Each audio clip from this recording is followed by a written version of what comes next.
Hello everyone, Richard Carlton here. Welcome to an awesome FileMaker Friday. It's FileMaker Friday, where we learn great FileMaker stuff every day. 1 o'clock, Monday through Friday, we are here at fmtrain.tv, along with a bunch of you, good FileMaker people who are sharing what you know. A lot of you here are smarter than I am, so I'm just here to kind of facilitate a conversation. On the broadcast with us today is Margaret over here and Miles Debsky, both of which Margaret's going to be involved with this more and more. She actually helped present with me a couple years ago, or about four years ago at DevCon, and was on stage with me. And then I got to take a break for about 10 minutes, and she got to talk to about 500, 600, 700 people. So that was quite good. Today is kind of an open Q&A day. Margaret has been helping us. Margaret, you are there today. Yes, hello. Yep, hello. All right, so Margaret helped collect some questions.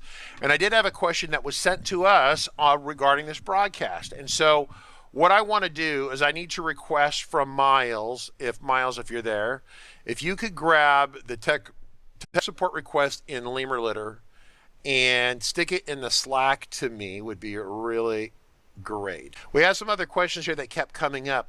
And this is where I was talking about this yesterday, the day before. It was kind of funny.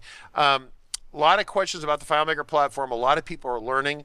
And there's this person on FM forums who reminds me of Kyle, right?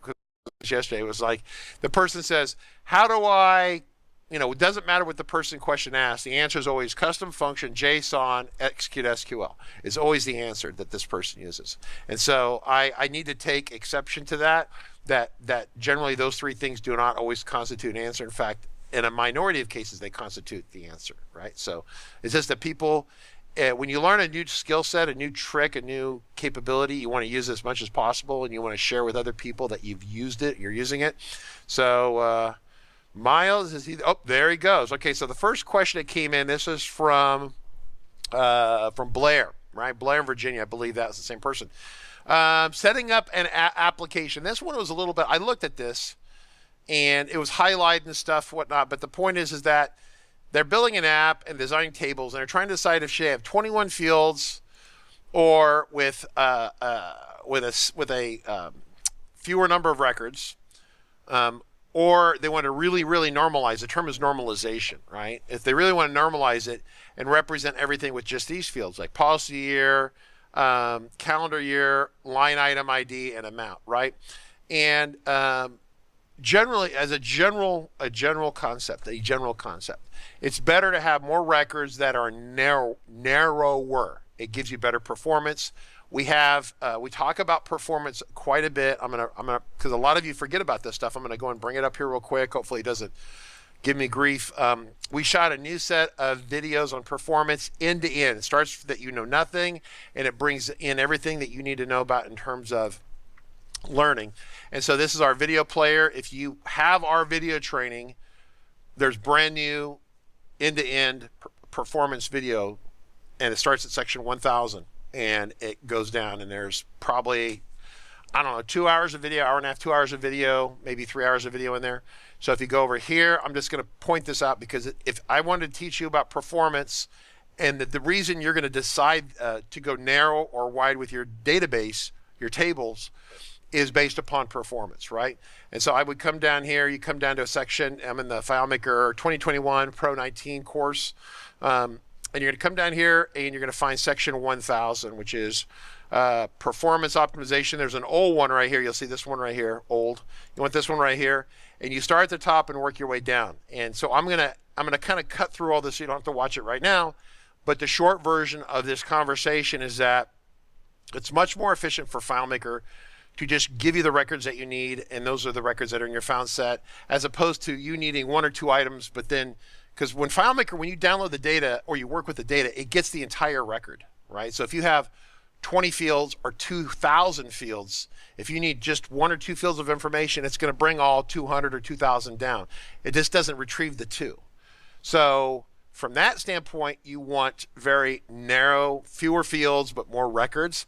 However, there's the logistics of trying to manage an unwieldy mess, which is potentially what you're trying to avoid here, right? Because you're looking at a policy ID, you're looking at a calendar ID, you're looking at a period of time, and then you have like these summaries and things that are going on in here, right? You have expenses and sales, things like this.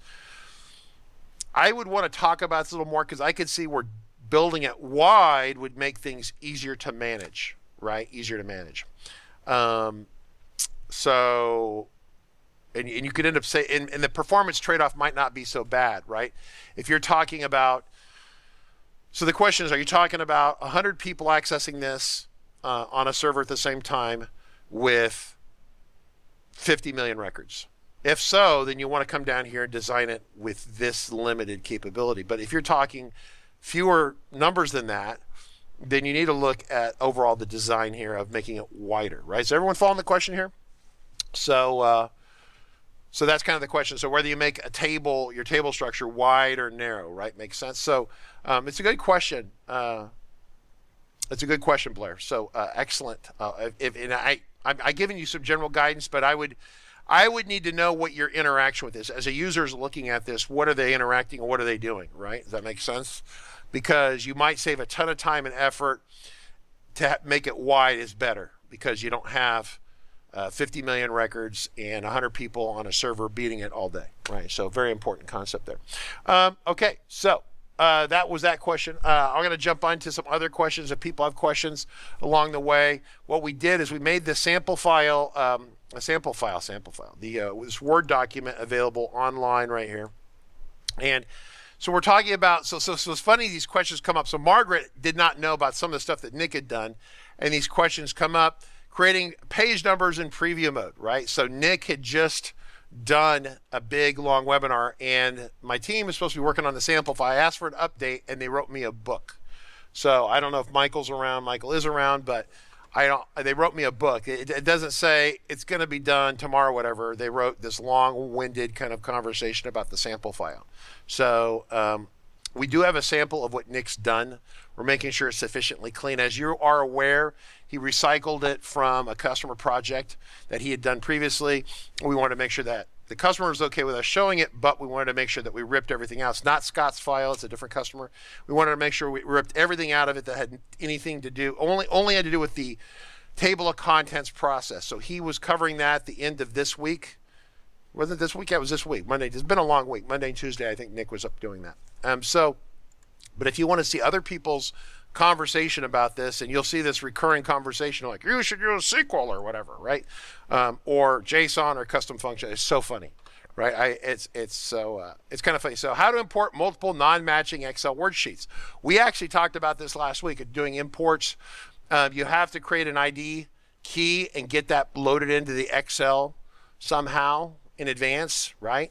And so you'd have to see the scenario here, but there's a conversation here about this. But we talked about, it's so funny, these questions are coming up in FM Forums and on our live stream between myself and everyone here and the people on Discord and Michelle Gravel and Wally who are on, all the people that are here.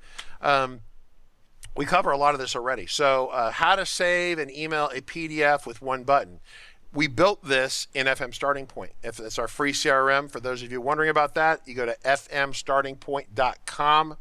and you can download that, and we actually have this in there. You can take the code apart and steal this, or you can read this conversation right here. Grant says, does anyone know if there's been a session on setting up API for FileMaker Cloud?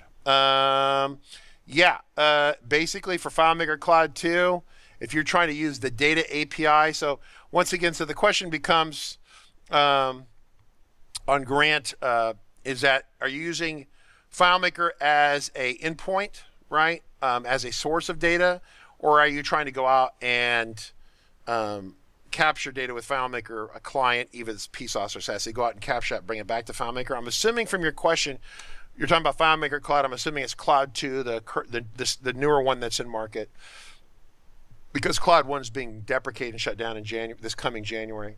And API, I think you're meaning the data API, so FileMaker as a source of data. It's a real hack. It's a real serious hack. It looks like Claris went through, tried to get it working, didn't really work. We had some meetings with them. Then they got with Soliant to have a conversation. So Soliant wrote a little white paper about how to set it up, and it's a very ugly mess. Much more difficult to set up than a FileMaker server on Mac, Windows, or Linux. That's pretty straightforward. FileMaker Cloud they didn't really want to support it, and then along the way somewhere they decided they wanted to support it, and they say it's the Claris, the people of Claris. So there's been a lot of people that have been unhappy with it. I think if you use it for basic, pro, and go, basic, pro, basic, go, basic web direct access, and you're not using any plugins, you're fine. As soon as you start wanting to use a monkey bread plugin or something like that, then you're good for a little bit until you want to run the plugin with Go or WebDirect, and then you're screwed because there is no plugin support on FileMaker Cloud 2. So I would generally say that you, as a source, Grant's saying as a source. So yeah, I think if you want to check that out, you need to do some digging around because it's going to require a bunch of Python coding and some other stuff to get it working. So I don't know what your technical background is, but Soliant wrote a blog article on it. Basically, the blog article was over a year after Cloud had been shipped in market. And so it tells you how poorly received Cloud 2 has been by the developer community. The development community, a lot of them go on their website because Claire says, put on your website that you love FileMaker Cloud 2, and a lot of the companies go, okay, we'll do that. And so they put that on their website, but you talk to these companies, and there aren't too many of them that are actively recommending or using Cloud 2. Claris promotes it because they make more money from it, but it's got it's got one really great feature in it that Claris doesn't have, which is basically this Active Directory kind of technology, but it's a little awkward. It needs to be smoothed out. It's like everything else. It just needs a little bit of sanding and fine tuning. We talk about sharp edges, right? So in your software, everyone thinks their software is wonderful, and really there's little sharp edges in like a scissors, and you don't want to cut your hand on the sharp edges. And so this gets back to the concept. We talk about this on another webinar. We can find the link for it. Making apps that don't suck. It's one of the absolute best webinars I have ever seen, produced by a guy named Mike Lee. It was done 10 years ago. And this guy has done startup companies and sold them out and worked for Apple and done all sorts of things. Kind of like Nick. Then they got tired of him and his attitude and they canned him like Nick. And so, but you get these people who really have a good understanding of cognitive overhead of your application, right? There's the video right there. So this is called Making Apps That Don't Suck by Mike Lee. I watch this about every 6 months to remind myself of the lessons herein. I'm going to go and put this over here. Oh, it's already there. So TK already put it over there on Twitch. I highly recommend you watch this. It's hard to find this video. This one's been carved off and stuffed on YouTube somewhere. But this is, the wisdom here is epic. It's really good wisdom. And basically the short version is that the road to hell is paved with positive thinking, right? It's like, we make an app that's great. We're a great company. We work hard. We're nice people. We make a great app. How come we're not rich? Literally, that is the formula, okay? And what you have to do is you have to realize that your app sucks. It's not as easy as you think it is. And your job between release to release is to make it suck less, to identify the friction points, the points that are tough for you, and to move that conversation forward. And if you can't do that, then you will always have an application that sucks, and you think it's great, but then you're broke and you're not rich and you haven't made your sales goals, right? And whenever you see companies that run into this, oh, how come we're not rich and famous, and how come we haven't grown 30% per year and all this sort of stuff, is because you have an app that sucks, but you need to address the cognitive overhead of it. It's too much. And the Cloud 2 with Grant's issue is a classic example of an extraordinarily sharp intersection of about 12 knives that you have to navigate through. So Grant, sorry about that. So moving along to the next set of questions. So that was that PDF right there. Related files with removable media. Okay, so this is really a good one right here. Okay, related files that are on removable media, keeps asking for them. Don't use removable media. Hello, slap, slap, slap, slap, slap. Don't use removable media. So if you have like a drive that, the ultimate removable media was the zip drives and the Jazz drives and the SideQuest drives from years gone by, because hard drives are so expensive that, you know, you'd put them in, you'd pull it out, put another 80 gigs in, put it in, pull it out, or megabytes, whatever it was. And so don't do that, because FileMaker Server assumes that if you are accessing multiple file solution, it can get to all the files. If you have a remote containers or something like that, external containers, which we talked about yesterday, it can see and access those. You don't want to be having parts of it turn off and turn on. For example, when FileMaker Cloud 1 came out, And I remember arguing with the product management team back before it shipped in FileMaker 15, and they were like, oh, people could turn on their server and turn it off, and they can save time and money. And I'm like, no one does that. I don't know anyone. I said, I don't know anyone. I've got hundreds of customers. I don't know anyone who just turns their server on and off, because they turn it off and then they go home, and then someone on the weekend needs access to some critical data and it's off. Why is it off? Well, we decided we just shut the lights off when you leave the building. And I said, this is dumb. And so after a couple of years and a lot of pissed off customers who would turn it on and they're paying a lot of money, and then they would forget to turn it off after they leave the building, right? And it would run all night and all weekend, and it was very expensive configuration. They decided that wasn't such a great idea, but it doesn't stop people.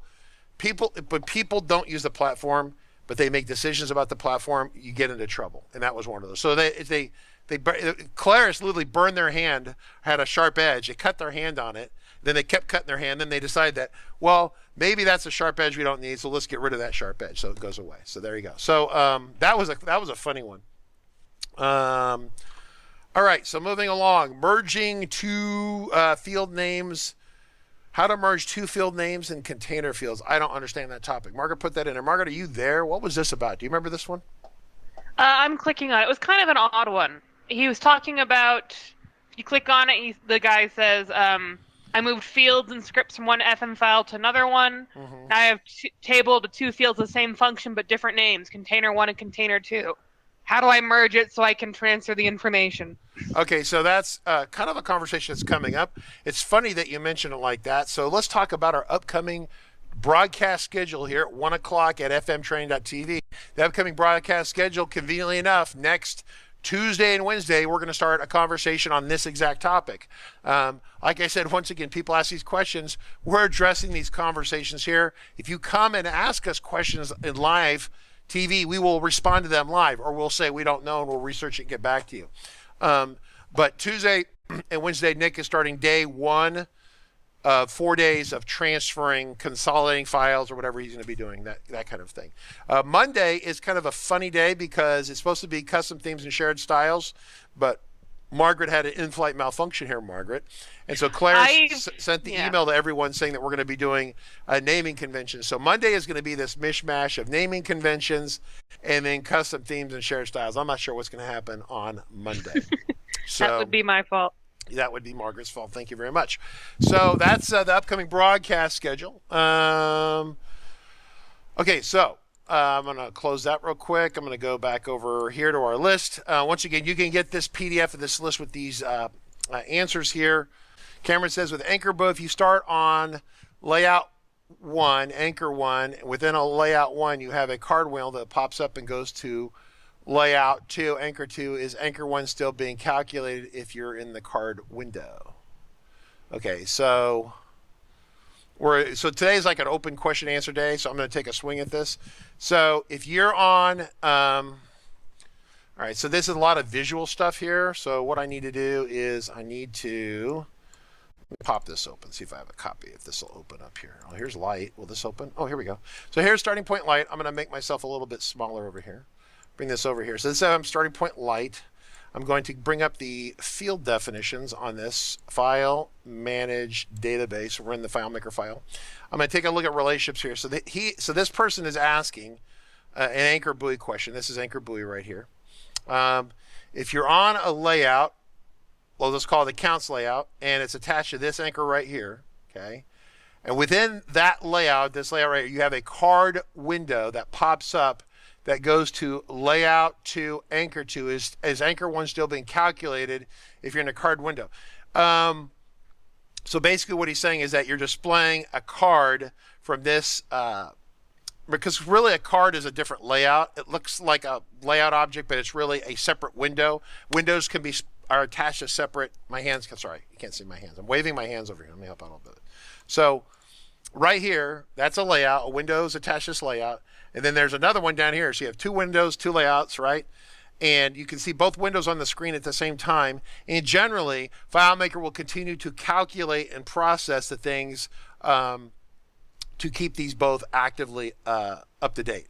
Now, there might be changes to the background. So if you're on the top one up here and you're displaying a card from down here, there may be changes up here that don't refresh until you dismiss this card, right? Because a card is kind of modal, right? It pops and I think cards are modal. I don't think there's a non-modal option. I haven't used a card lately, but I think they're modal, which means you're kind of locked into them. You can't do other stuff. On other layouts, you're kind of locked in with that card. I believe that. If I'm wrong about that, someone yell at me, but I'm pretty sure it's modal. And so as a result, both of these are in memory. Both of them are being processed. Really, you have two windows. They happen to be smashed on top of each other. Does that make sense? Right? So your layout, main layout, and then you're putting like a little small card on the front of it. Does that make sense? Something like, you can't have two cards open as far as I know. Yeah, they're modal, right? So the idea is that you have a window, you put another window up or a card, doesn't matter.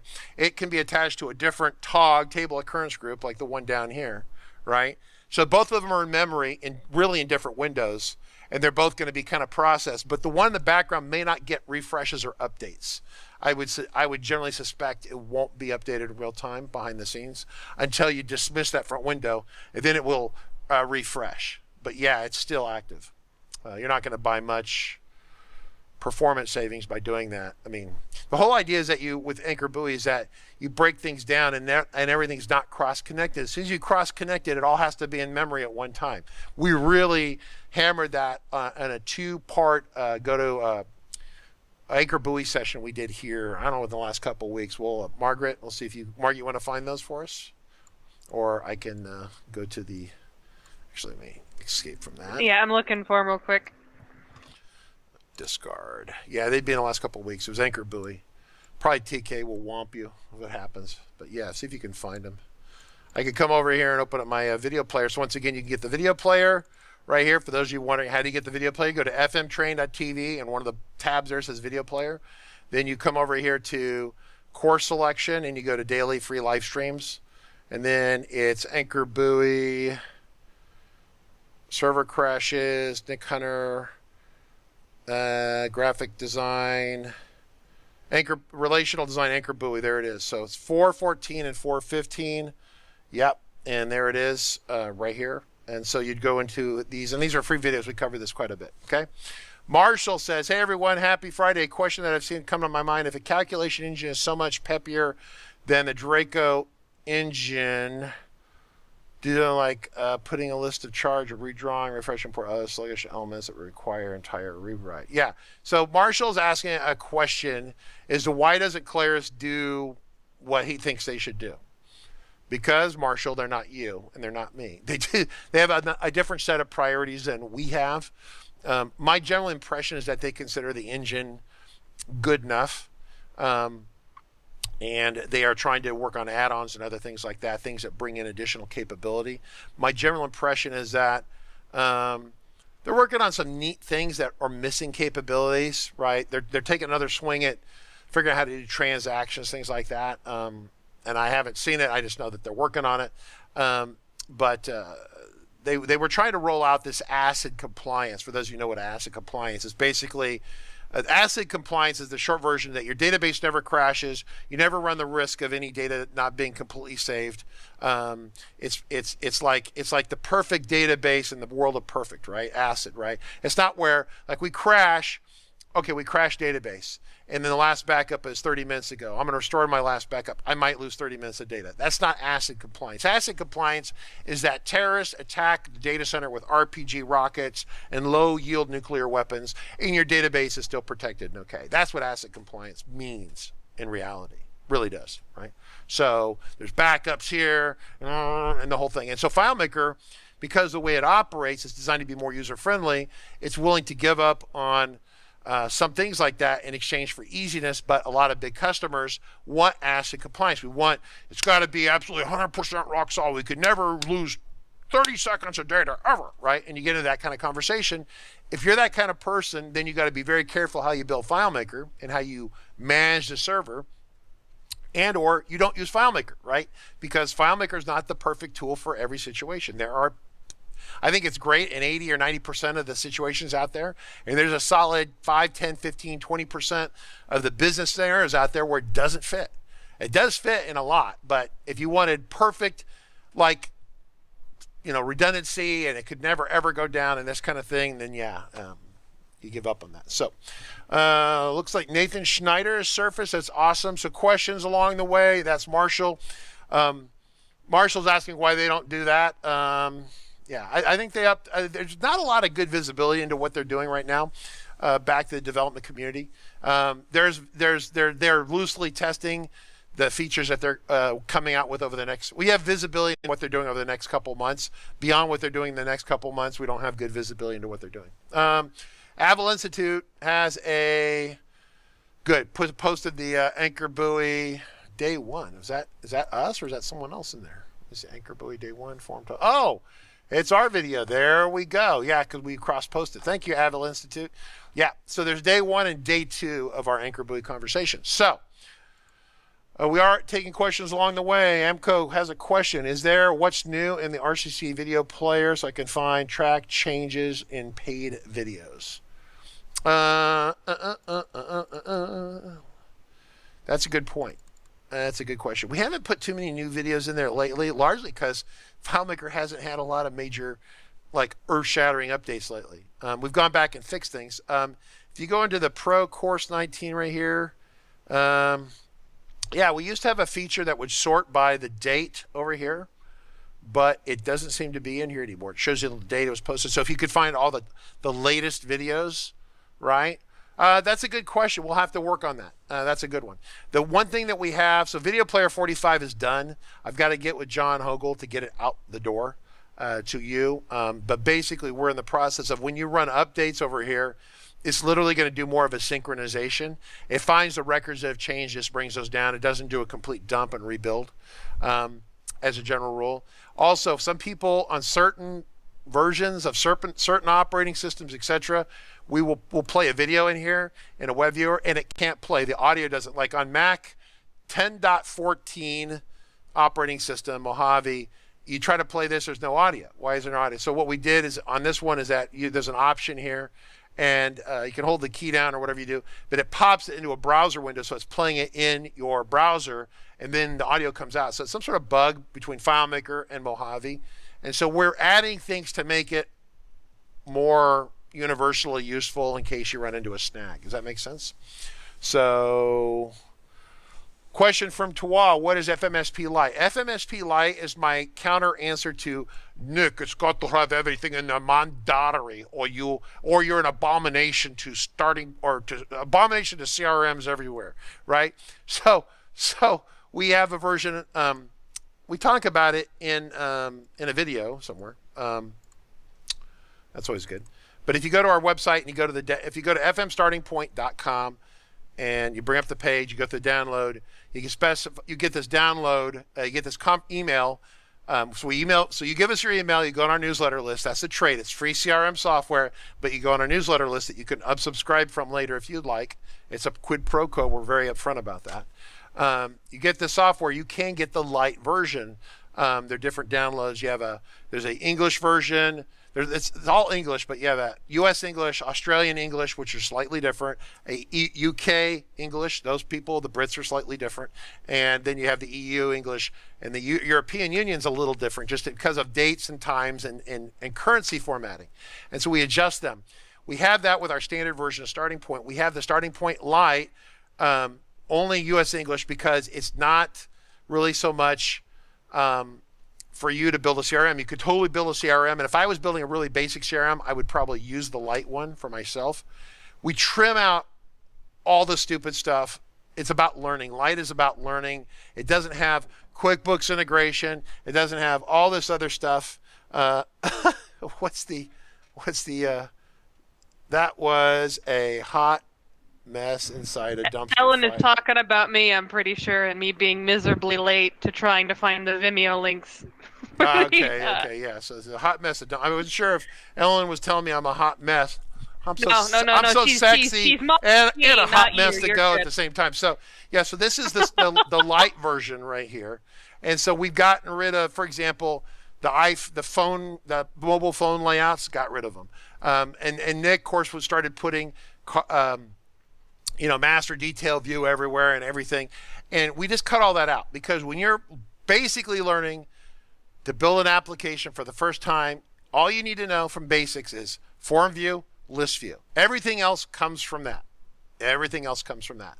What is a master detail view? Well, it's kind of you have a list view kind of on the form view at the same time. Well, in order to understand that, you have to understand form view and list view. We start with the basics. So there is no other crazy stuff here. So we trim it way down, make it much simpler. For example, on the home screen, there's no charts over here with caching and high performance tuning and stuff. Gone, because when you're learning FileMaker, the first thing you're going to do is not going to do a chart. And you're certainly not going to do a chart with high performance in mind, right? When you build things initially, performance is not your number one concern. Your number one concern is just to make it work and calculate correctly. The fact it calculates fast or slow doesn't matter to you, right? Trust me, I'm still sometimes this person. I'm just trying to get it to work. Then after I get to work, I go, okay, how do I make this scale? So 50 people can use it at once, or 1,000 people can use it at once. So, cool. Yeah, so starting point is an overload. People say it does too much. It's too much. It's too big. That's what Light's for. It's not like, so Light and Standard Edition, I'll just go to the website real quick. Light and Standard Edition are both still free, right? It's not like it's not like we're really charging for it. What we do is we go to versions over here. You'll see the Light version is for training. Standard version is basically we're rolling into it the UUID, so it's easier to do synchronization with it, stuff like that. That's this version here. This is a standard version that you've always all come to love. And then you got the FMSP Enhanced, which is the version that we bundle with part of our training. It's got some extra features. If you want to know what the extra features are, you can read them down here. These are the hang on, let me go back. The languages available, I thought, was always kind of funny. People are like, yeah, languages available, right? Four flavors of English language, right? And so once again, we talk about that. And this is specific to the Standard and Enhanced, the Light. How to write a calculation to get total revenues broken out by year, okay? That is a great question. And it's one of these questions that in the world, it depends on how your solution is built and how you,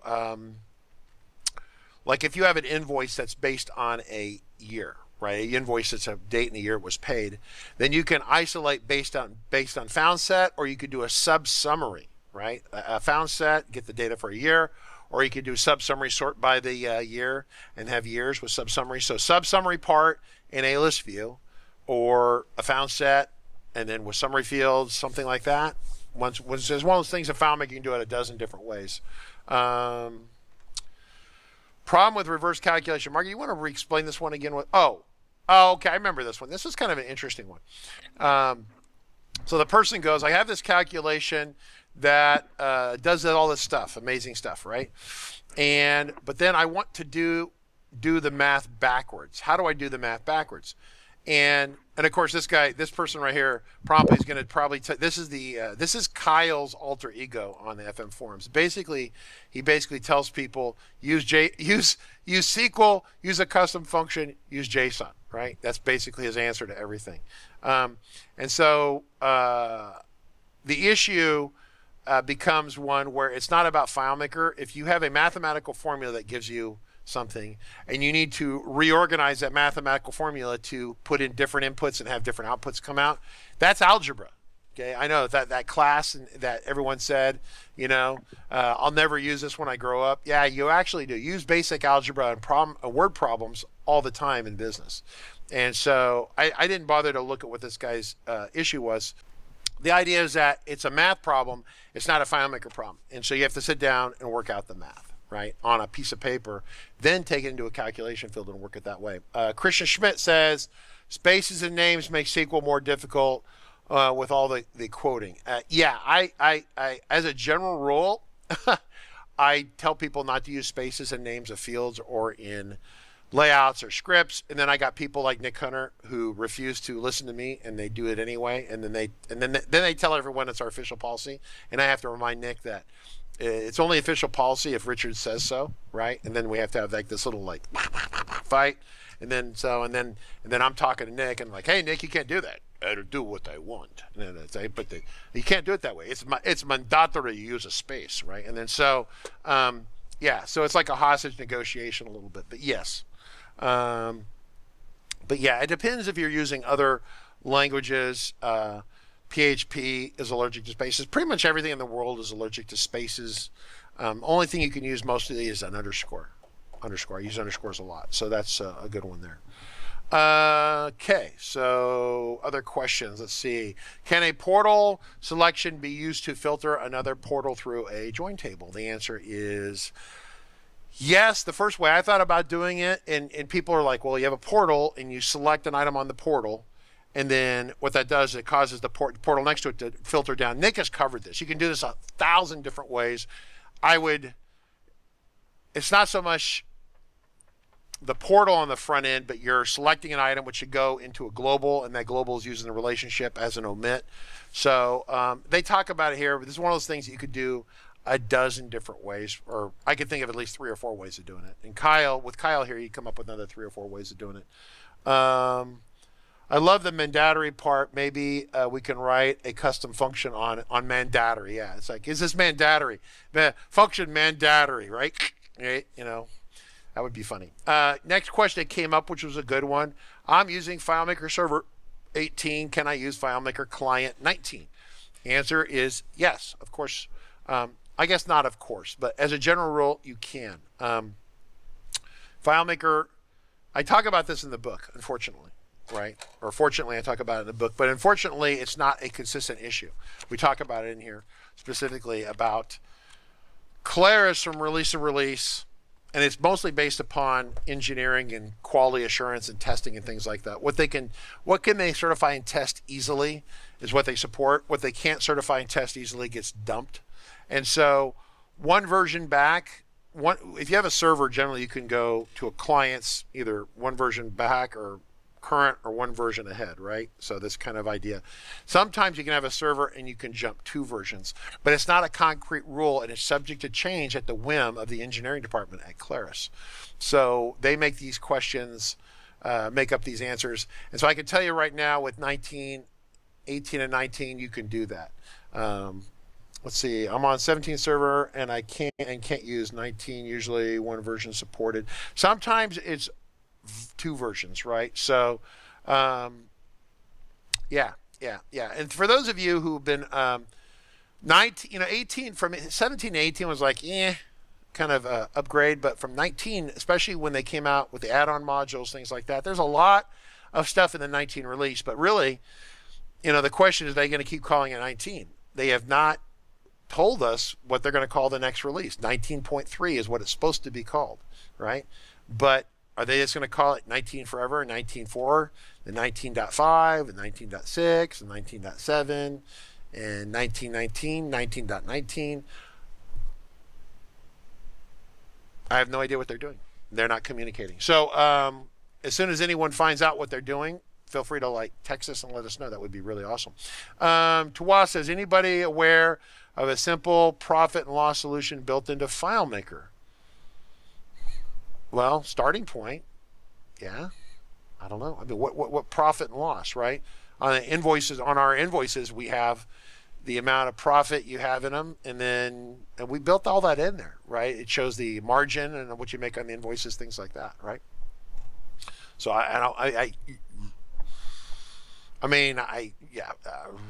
simple profit and loss is a really open-ended statement, right? I'm not sure what you're looking for, Tawa. How do we sum records how do we do a sum every seven records? So I immediately thought of 2 things on this, right? Every 7 records, so I'm thinking like a list view, right? So every 7 records, how do you get the sum of that, right? Well, either you do a sub-summary and you cause that group of 7 records to group together, and then you get a sub-summary part below that, which would be one way of doing it, or every time you create 7 records, you create another record below it that is not going to hold any data except the totals, right? Right? That's 2 ways of doing it, right? So it depends on, this is one of those deals where we talk about workflow. What is the business workflow? What are their processes? How are they doing what they do? How you solve most of these problems are all based upon what the customer is doing.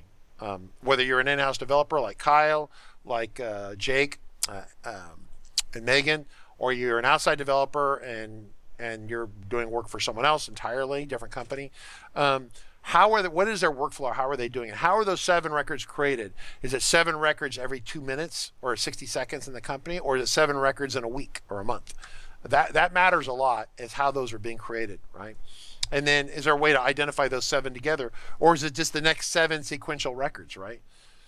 So yeah, I can see that being solved a couple different ways. Once again, these I'm not endorsing the answers on the that are underneath here, or the conversation. I'm simply pointing out a conversation that you can look at to have. A lot of the questions and answers that come up, I know probably Christian Schmidt's going, Monkey Bread does that. Yes, Monkey Bread plugin is a fantastic plugin. It has over 6,000. In fact, we should have our Monkey Bread commercial, right? Ready for Monkey Bread commercial? Stand by for Monkey Bread commercial. We need to do this, right? We haven't done it lately. So here we go. Ready for this? Monkey Bread. That's a good question. Monkey Bread. I'm gonna do the word FileMaker because I don't know his exact. Is it the Monkey Bread? Monkey Bread software. Okay, here we go. So we're gonna go to Monkey Bread software. Everybody ready for this?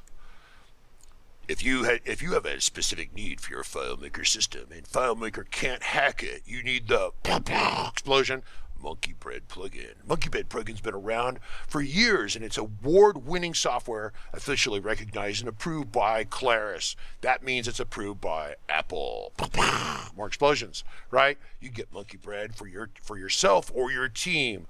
Don't be caught without the tools you need to be successful. You need monkeybreadsoftware.com. There you go. How's that? In-flight ads. There we go. So you like a little commercial. Meanwhile, I'm like, oh, there we go. I need some explosion I can just thread in there, right? So for those of you, yes, 6,000 functions. Will it fix the DAPI capabilities on FileMaker Cloud? No, it doesn't do everything. It's pretty awesome, but there are limits to what Christian Schmidt can do. Christian Schmidt's actually probably one of the smartest people on the broadcast here. Portal question, multiple records without using a portal. Okay, so 2 ways of doing this, right? 2 ways of displaying. Remember we talked about, well, it's a good conversation here. You click on this, the person's talking about it. Rather Be Sailing is talking about it, and then it talks about, well, you really want a horizontal portal. It's a pretty good conversation here.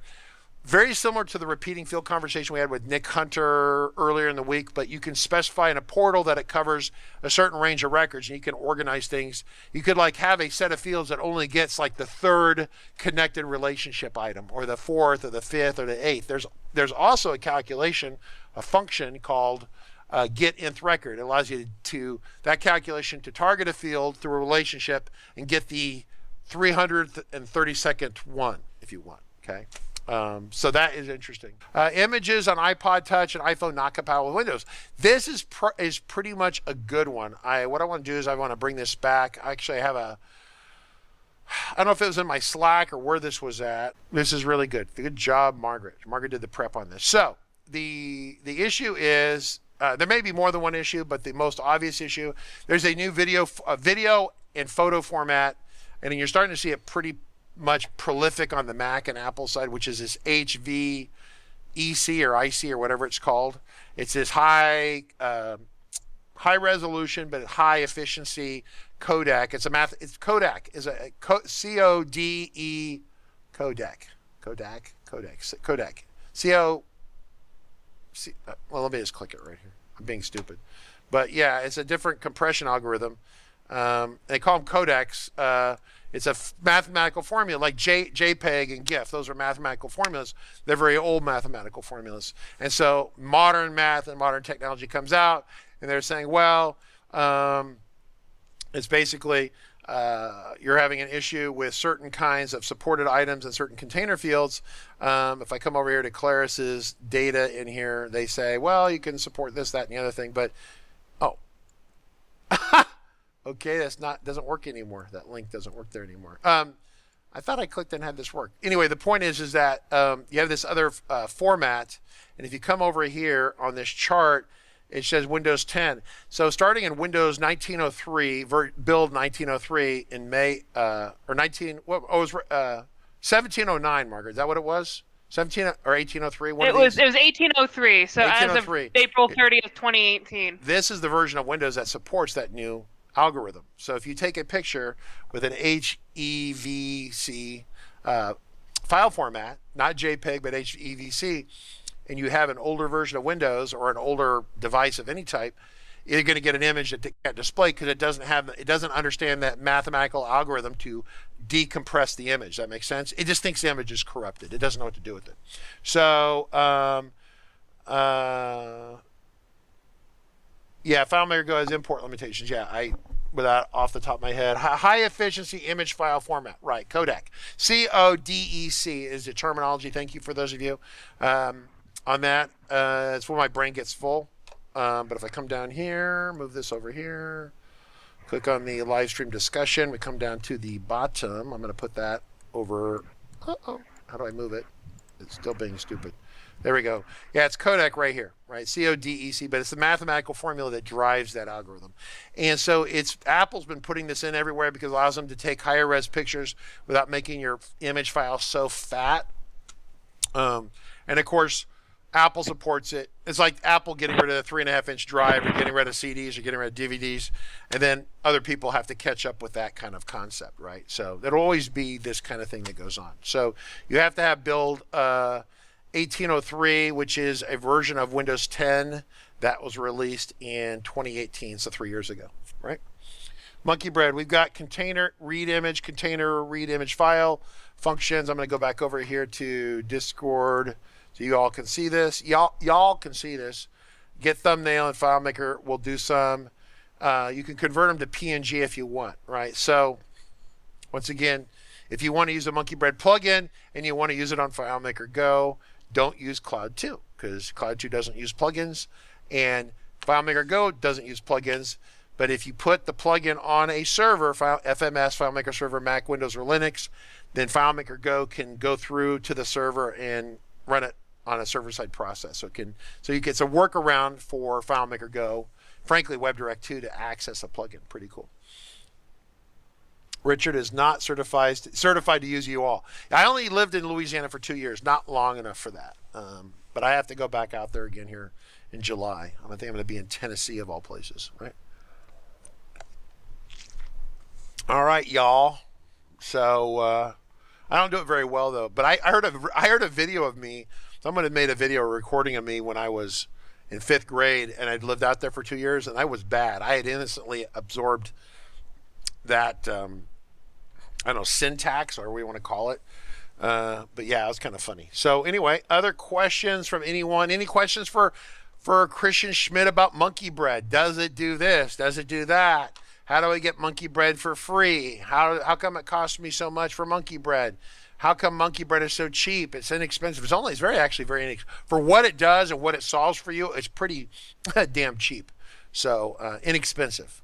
People don't like me to compare their product to cheap. They think that has a negative connotation. It just depends on your background. If you're the kind of person who only drive Land Rovers, Jaguars, and BMW, or Mercedes, not even BMW is below me, Mercedes, right? Then cheap is not a word you ever use. You might use inexpensive. But yeah, y'all. All right, Oregon Dean, any questions, right? Because we're kind of landing the airplane here. Questions. Some records with a loop. Next record. Yeah, so Michelle Gravel was asking about that 7 record thing. Yeah, it's once again, it gets into workflow, right? A lot of these questions are how do you solve a problem? And there's 5 or 6 or 8 ways to do it in FileMaker. And based on the work, then you talk to the people who are using it and why they need it, and not to pass judgment on them, but find out why a lot of times people ask for something because they're trying to work around another problem, right?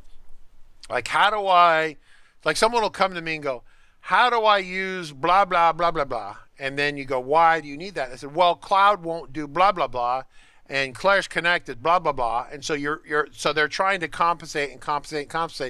If you talk to them, go back and find out what the original issue is. You can maybe solve it right there and save all the pain and agony that comes behind, right? So, Megan just said goodbye. Goodbye, cruel world. Yeah, it's 5 o'clock there. It's past drinking time. So we're going to land the plane here Monday. Monday is kind of another kind of open-ended day. Didn't Claire's get some free things for school? So, yeah, basically from a consulting, and I don't know if Clarice understands this or not. I'm assuming someone tried to explain it to Clarice. and that is that there are certain kinds of vertical market businesses that don't like to spend money on FileMaker professional developers, right? Schools are a classic case of customers that generally don't want to spend money. They're generally broke and have no money.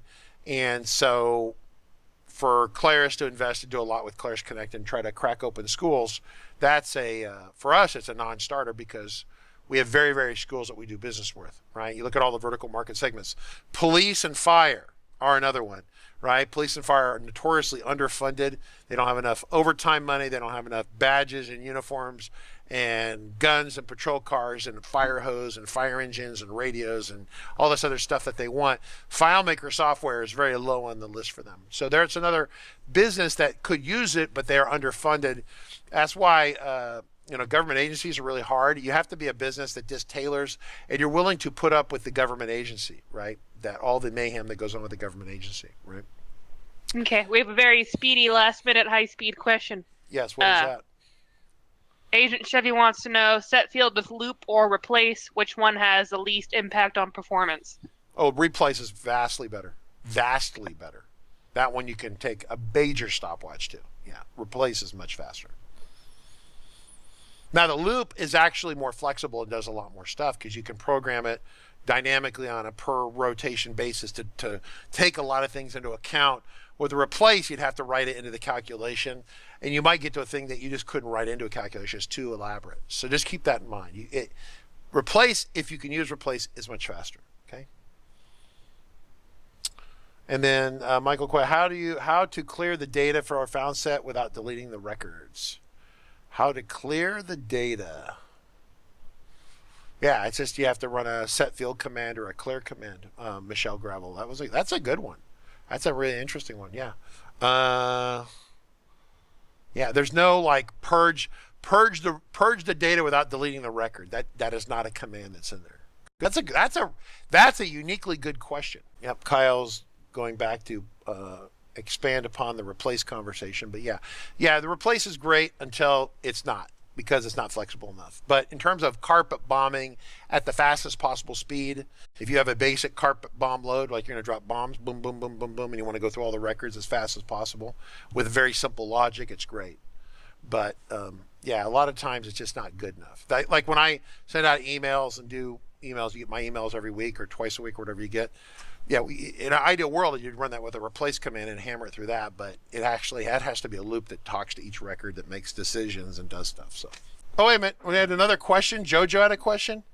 I was wondering, can FileMaker do complex math around most same functions like Excel? Yeah, FileMaker can do some pretty awesome math problems. Very, very complex math.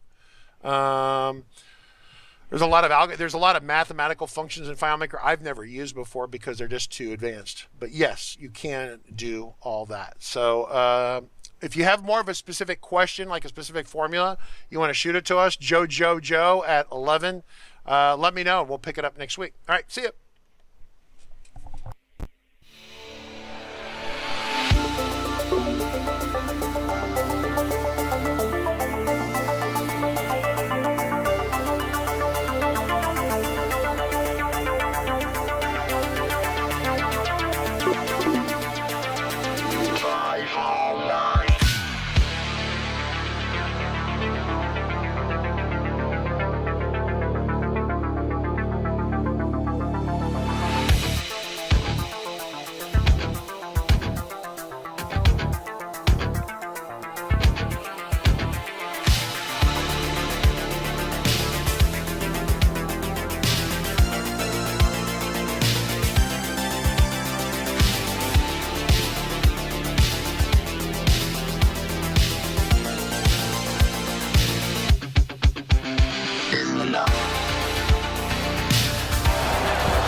Just stepped up the whole way. Calm, cool, collected the quarterback.